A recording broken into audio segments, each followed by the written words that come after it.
Pernah nggak sih kalian baca komentar di media sosial, terus mikir, ih kok nyolot banget sih orang ini? Atau sebaliknya, kalian sendiri yang ngerasa kepancing emosi cuma gara-gara satu kalimat random dari akun yang bahkan nggak kalian kenal. Di era sekarang, gampang banget buat kita tersinggung cuma lewat layar. Tapi kenapa sih hal ini bisa kejadian? Apa kita memang makin sensitif? Atau ada faktor lain yang bikin kita lebih rentan marah dan baper di dunia maya?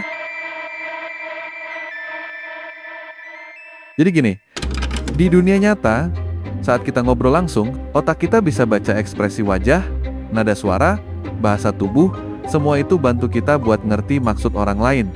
Tapi di media sosial, semua itu hilang.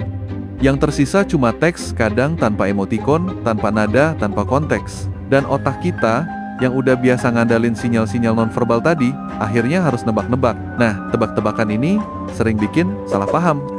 Kalimat yang sebenarnya netral aja bisa kebaca jadi sinis atau nyindir.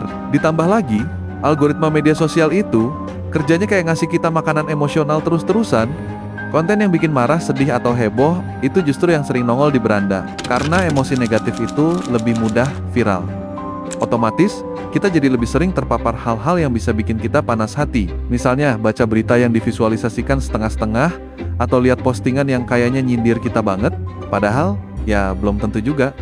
Belum lagi soal identitas. Di media sosial, banyak orang pakai akun anonim. Jadi, ketika seseorang nyenggol kita, rasanya kayak diserang oleh bayangan. Kita nggak tahu siapa dia, tapi serangannya bisa ngena banget. Dan karena kita juga pengen membela diri, kita jadi gampang ke bawah suasana. Apalagi kalau kita udah capek, stres, atau emang lagi sensi, hari itu hal kecil bisa meledak jadi konflik besar. Nah, faktor psikologi juga main peran di sini. Ada yang namanya negativity bias, di mana otak manusia itu cenderung lebih fokus sama hal-hal negatif dibanding yang positif. Jadi, satu komentar jahat bisa terasa lebih menyakitkan dibanding 10 komentar baik.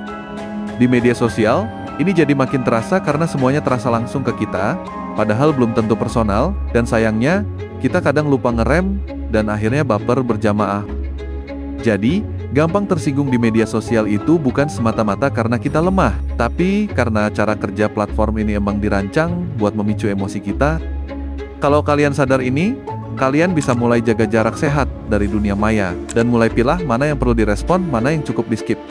Jangan biarin algoritma yang atur mood kita. Yuk, jadi pengguna media sosial yang lebih sadar, bukan cuma reaktif.